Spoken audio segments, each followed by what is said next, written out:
I can't believe how incredibly different things are now from a year ago and what I had planned. I mean, a year ago, I was on this mission and doing trainings in person in New York City. I'd begun doing something in Toronto, and it looked like we were really going to be expanding with doing in-person trainings. And I did start a mentoring program in November where they were suggesting do some stuff online, like a 10-week program. So I had that in mind, right? But I got to tell you, I did not think that it would really become this integral. First of all, it was the only thing that could be done this year, 2020. And it's been incredibly rewarding. I mean, just this week, I did the second session of, my 10-week Awaken a Dragon men's training. Last week was the first session, and it was the day after I graduated a previous one, which was the very first run of the program. So that program graduated Tuesday, and then the next night, Wednesday, I started this one. It's been incredibly rewarding. It's been super awesome. But I did have a hell of a lot of doubt earlier this year after the pandemic hit and things just seemed incredibly uncertain, right? And fortunately, I was in a mentoring and coaching program myself, and I was being trained up in how to be able to lead programs more effectively online in particular, because all of our training had to be online also. And that was not part of my mentor's plans either.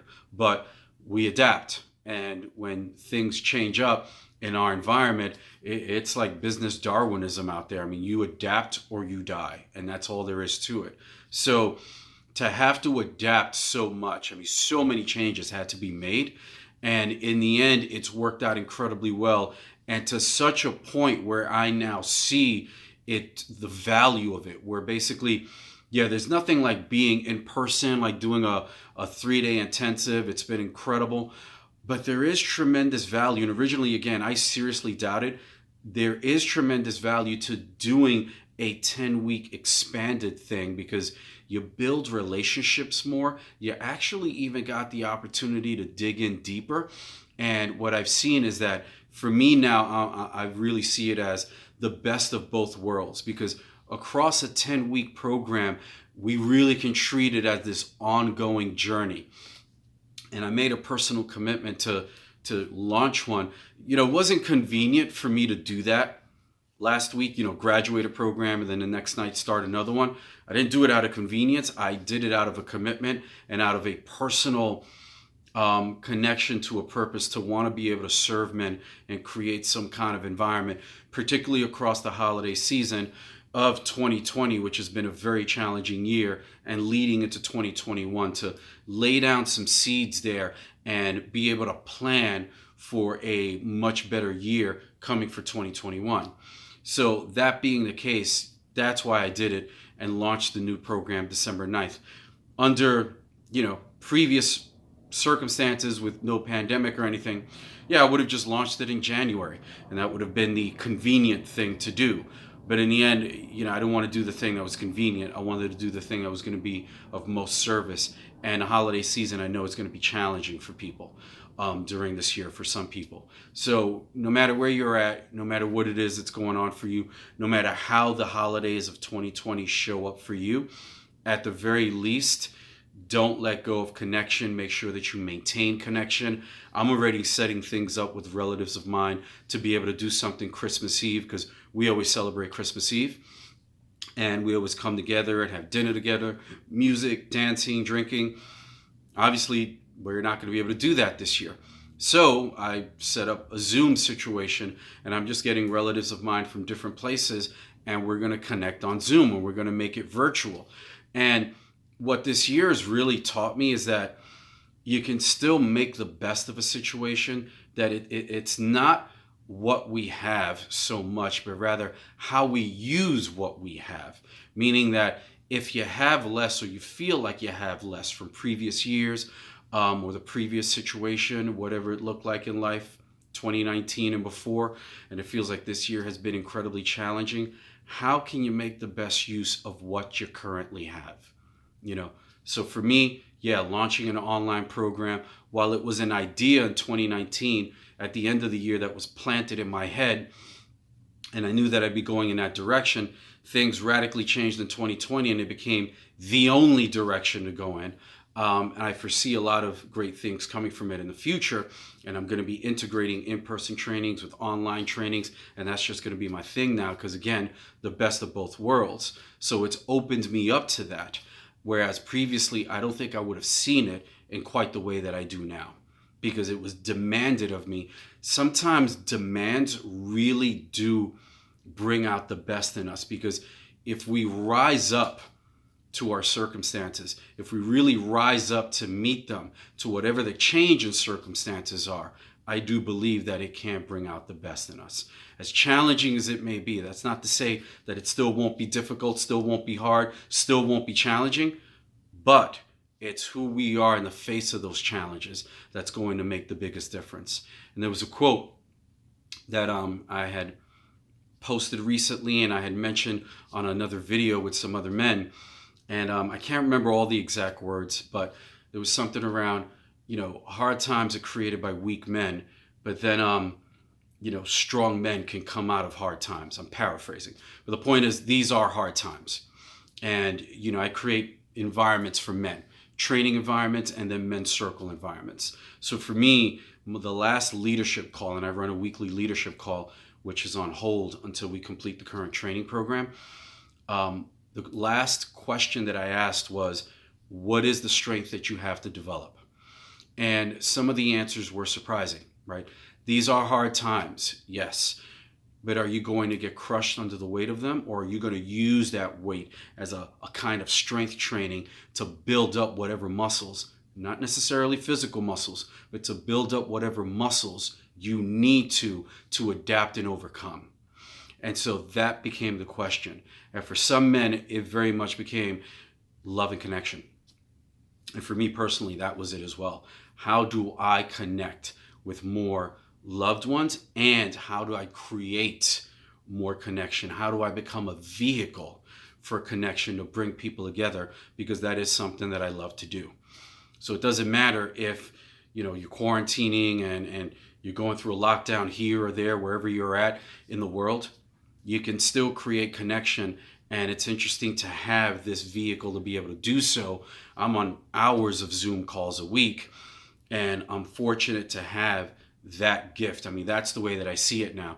And it's interesting because, years ago, before any of this technology existed, we wouldn't have been able to do that. So imagine what the situation would be like if you had to go into some kind of lockdown or something, and you can't even visually connect with people.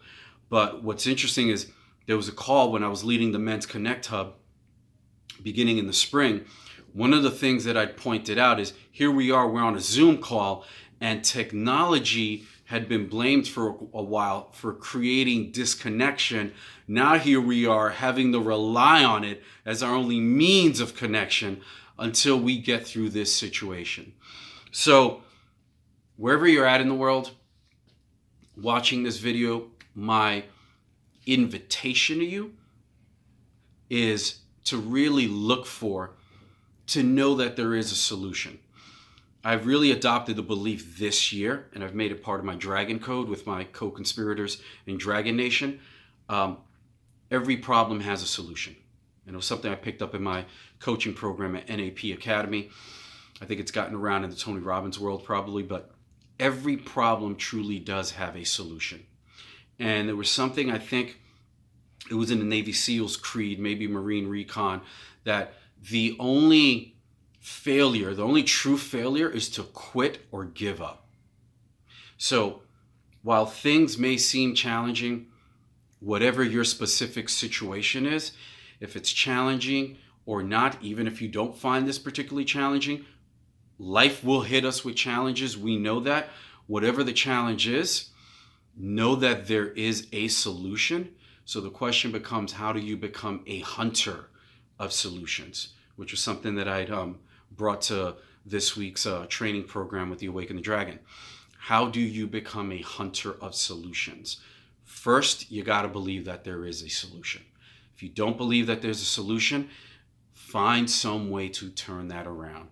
Are there trusted people in your environment that you can call? Who can you connect with? Like, really get out there and connect with people. I know it can be incredibly difficult.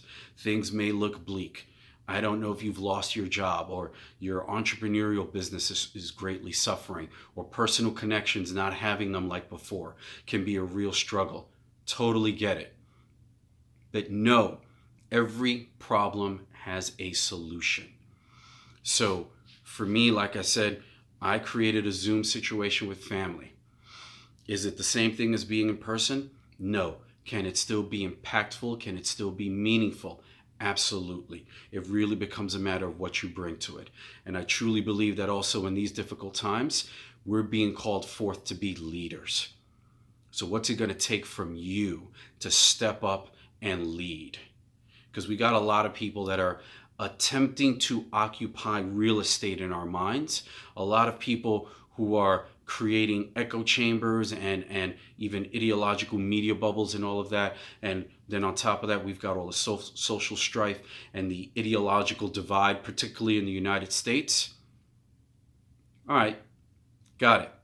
Now, what's it going to take for us to lead, to rise above all of that noise? Because there's more noise today than ever before. And it was something that I put out recently. Personal realization was character and code over beliefs and ideology.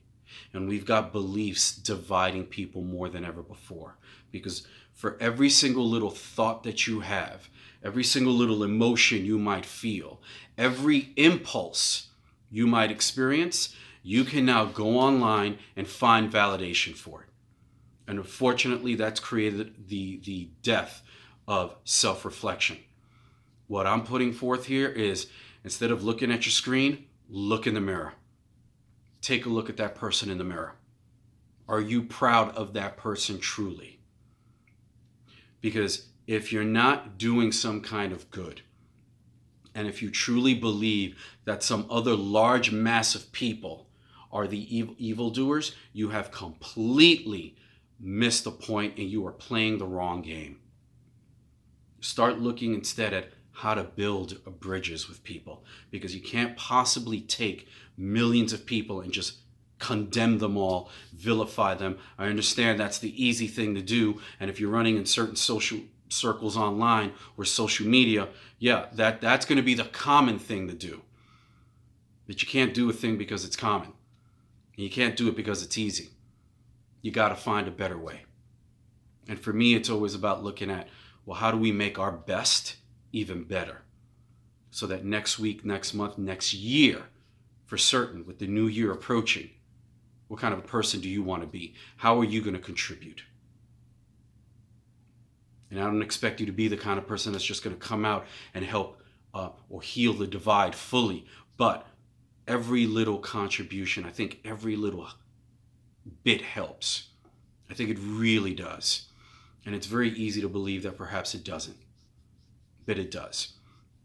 And right now, in the midst of all of this social strife and, coming through this pandemic into a holiday season, into a new year, for some people, I'm sure that it seems overwhelming. But there is definitely hope. There is always hope. You just got to believe it. And one way that will help to fortify that belief is check where your focus goes. Check in with, what are you engaging in really on social media, online? Find people that move you in a deeper way. Find people that inspire you and follow them. Cut out the noise. Like, really completely cut it out. All that divisive crap that's out there. The echo chambers, the ideological media bubbles. And instead, follow inspiring people who are out there trying to create real change without condemning and vilifying millions of other people.